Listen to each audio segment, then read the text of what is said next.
حسن کیا ہے؟ حسن مصطفیٰ کا تذکرہ کرنے سے پہلے دیکھتے ہیں کہ جسے حسن کہا جاتا ہے وہ ہے کیا چیز۔ حیرت کی بات ہے کہ مفکرین آج تک حسن کی کوئی تعریف متعین نہیں کر سکے۔ کوئی کہتا ہے کہ حسن دیکھنے والے کی آنکھ میں ہوتا ہے، یعنی کسی آنکھ کو کوئی صورت اتنی بھا جاتی ہے کہ دیکھنے والا اس پر فریفتہ و شیدا ہو جاتا ہے، جبکہ وہی صورت کسی دوسری آنکھ کو سرے سے متاثر ہی نہیں کرتی۔ کوئی کہتا ہے کہ حسن علاقائی شے ہے اور ہر علاقے کا معیار حسن مختلف ہوتا ہے۔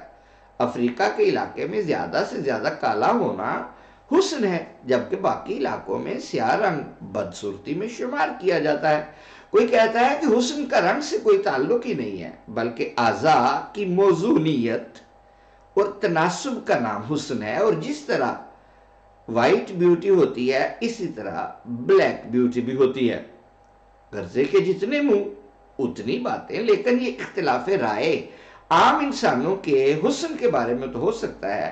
جہاں تک جانے دو عالم صلی اللہ علیہ وآلہ وسلم کا تعلق ہے تو ان کا حسن اس بحث سے بالا تر اور ماورا ہے، کیونکہ آپ خالق حسن و جمال کا اپنا انتخاب ہے، اور ظاہر ہے کہ جس خلاق اکبر کے علم میں دنیا و آخرت کے سارے حسن مستحضر ہوں اور وہ ان میں سے کسی ایک کو منتخب کرے تو وہ ایک بلا شبہ ساری مخلوقات میں یکتا و منفرد ہوگا اور حسن و خوبصورتی کی آخری انتہا پر ہوگا۔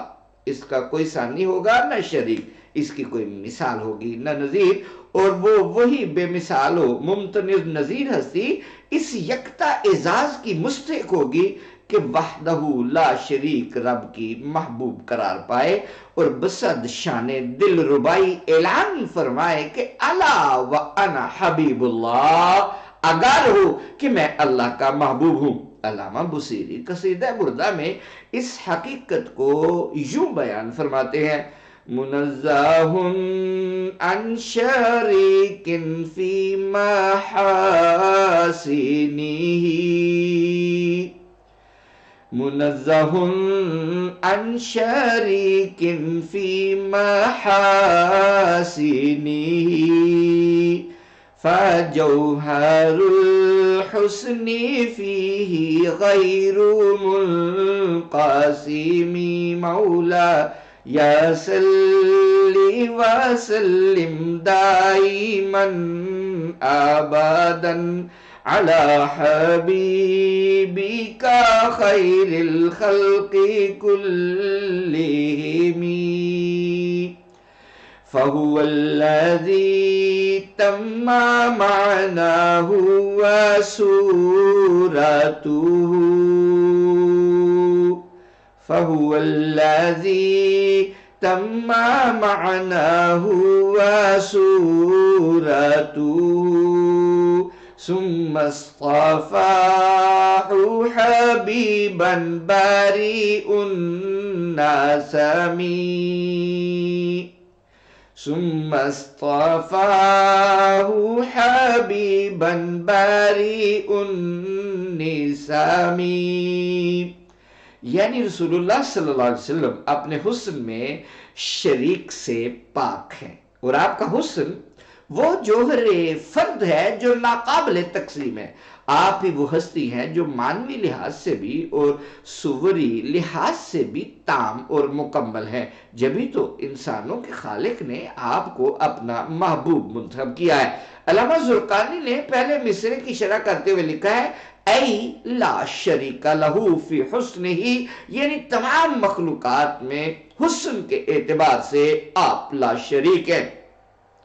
مشہور مفسر علامہ قرطبی بعض علماء کے حوالے سے نقل کرتے ہیں کہ لم یظہر لنا تمام حسنہ صلی اللہ علیہ وسلم لأنہ لو ظہر لنا تمام حسنہ لما اطاقت اعیننا رؤیتہ، یعنی ہمارے لیے آپ کا مکمل حسن ظاہر ہی نہیں ہوا، کیونکہ اگر ایسا ہوتا تو ہماری آنکھیں آپ کے دیدار کی تاب نہ لا سکتی۔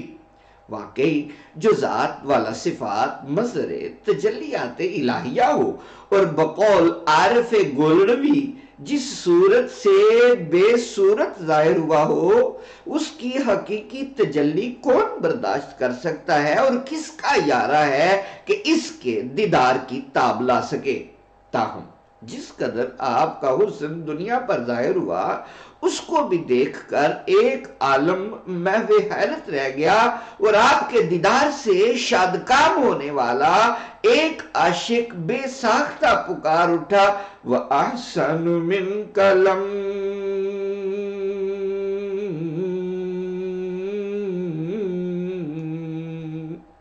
تَرَقَتُ عَيْنِي وَأَجْمَلُ مِنْكَ لَمْ تَلِدِ النِّسَاءُ۔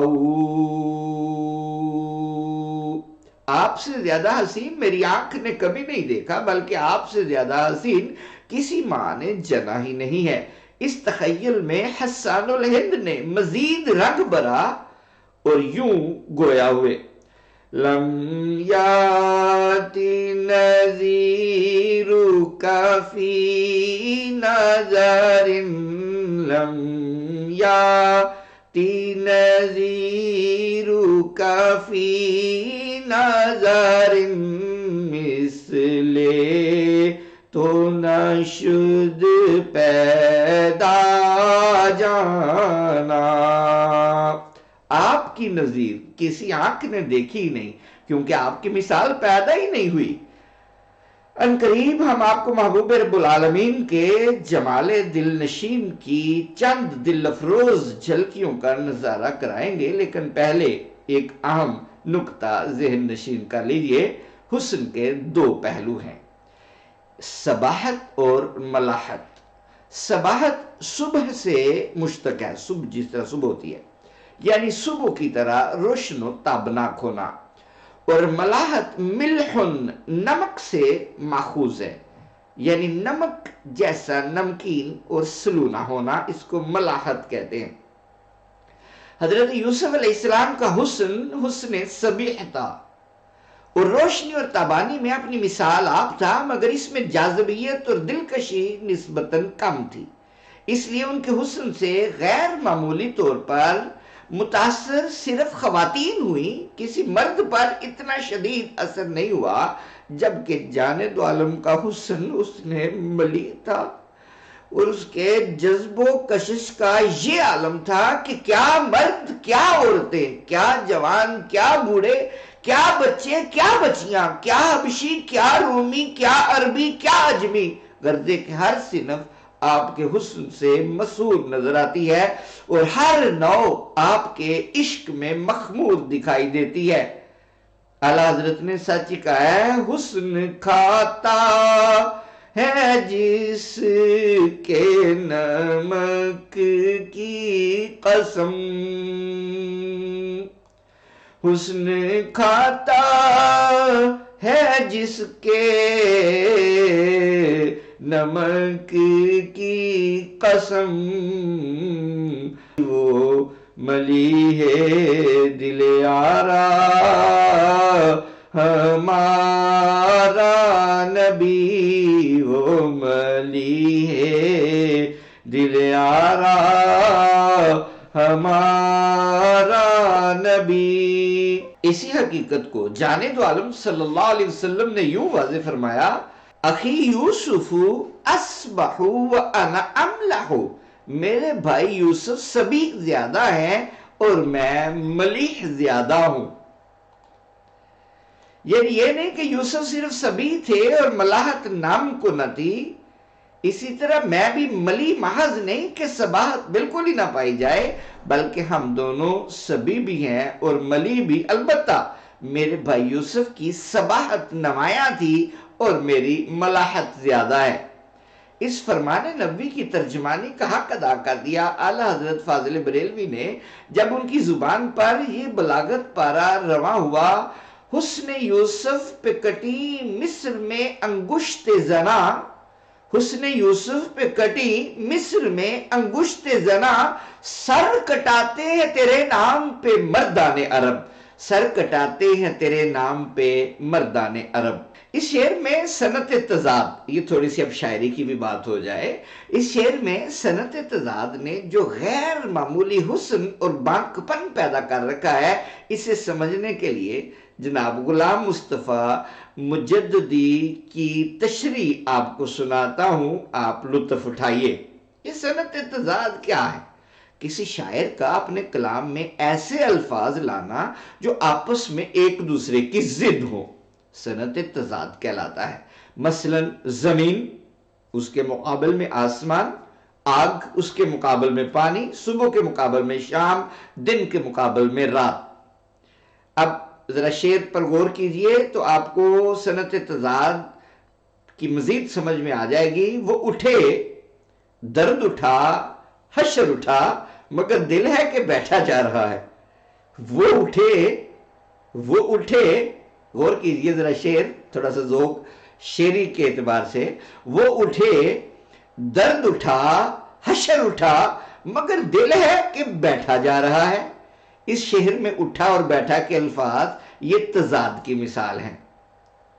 اسی طرح جو آ کے نہ جائے وہ بڑھاپا دیکھا، جو آ کے نہ جائے وہ بڑھاپا دیکھا، جو جا کے نہ آئے وہ جوانی دیکھی۔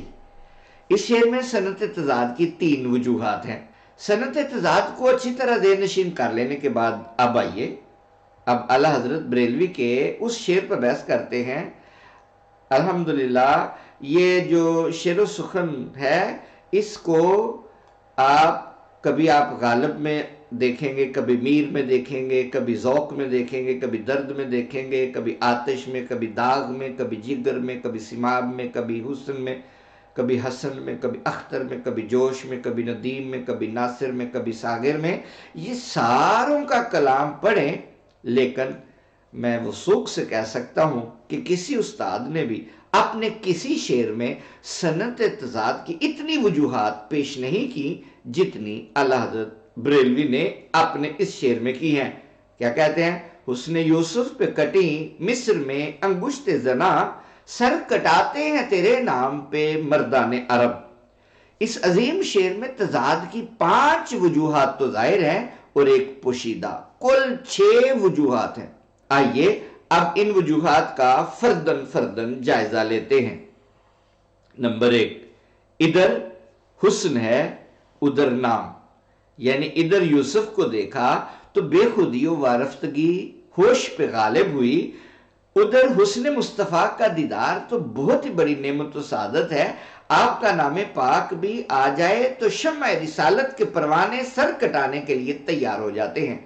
نمبر 2، کٹی اور کٹانے میں تضاد کے 2 پہلو ہیں۔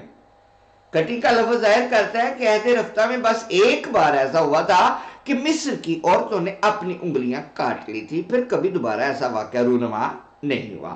اگر ہوتا تو قرآن و حدیث یا تاریخ اور آثار اس پر گواہی دیتے، مگر سر کٹاتے ہیں، یہ جو کٹاتے ہیں کا جملہ فعل مضارع ہے اور مضارع میں دوام و استمرار پایا جاتا ہے، یعنی نام مصطفیٰ پہ مشتاقان مصطفیٰ ہر دور میں اپنا سر کٹاتے رہے ہیں اور قیامت تک کٹاتے رہیں گے۔ اور پھر کٹی سے آیا ہے کہ زنان مصر کی انگلیاں بے اختیار کٹ گئی، کاٹنے کا کوئی ارادہ نہیں تھا، جبکہ سر کٹاتے ہیں سے اہل محبت کا عزم و ارادہ پوری طرح اشکارا ہے، یعنی بے اختیار نہیں بلکہ وہ جان بوجھ کر سر کٹاتے آ رہے ہیں۔ تیسری، ادھر مصر ہے کہ جس کے لوگ حسن آشنا، نازک خیال اور خوبی جانا پہ جان چھڑکنے والے تھے، ادھر عرب ہے ایک خشک صحرا جس کے لوگ وحشت و بربریت اور سرکشی و ترش روی میں مشہور ہیں۔ مصر کے نرم مزاج لوگ حسن کو دیکھ کر پگھل جائیں تو کمال تو ہے، مگر اس سے بڑا کمال یہ ہے کہ عرب کے سنگ دل لوگ محبوب خدا کا صرف نام سن کر ہی فدا ہونے کے لیے تیار ہو جائیں بلکہ فدا ہو جائیں۔ چوتھی وجہ، ادھر صرف انگلیاں کٹی ادھر سر کٹائے جا رہے ہیں، یعنی انگشت و سر میں جو فرق ہے وہ کسی سے چھپا ہوا نہیں۔ پانچویں وجہ، ادھر عورتیں ہیں، وہ بھی علاقہ مصر کی، جو آداب عشق و محبت سے پوری طرح واقف تھی، اور اس قسم کی مجالس حسن و عشق منعقد کرتی رہتی تھی. ادھر مرد ہیں وہ بھی خطہ عرب کے جو درد محبت سے قطعی بیگانہ تھے، خون آشام تلواروں کے سائے میں پل کر جمع ہوتے تھے اور ساری عمر کشت و خون میں گزار دیتے تھے. مگر جب محبوب خدا کے نام کا فیضان شامل حال ہوا تو سرفروشی کے طریقے سیکھ گئے. گویا اللہ حضرت فاضل بریلوی نے ایک شعر میں صنعت تضاد کی 5 وجوہات ظاہری اور ایک وجہ باطنی کل 6 وجوہات سمو کر نہ صرف نعت مصطفیٰ کو اچھوتے رنگ میں بیان کر دیا ہے بلکہ اردو ادب پر بھی ایک احسان فرمایا ہے.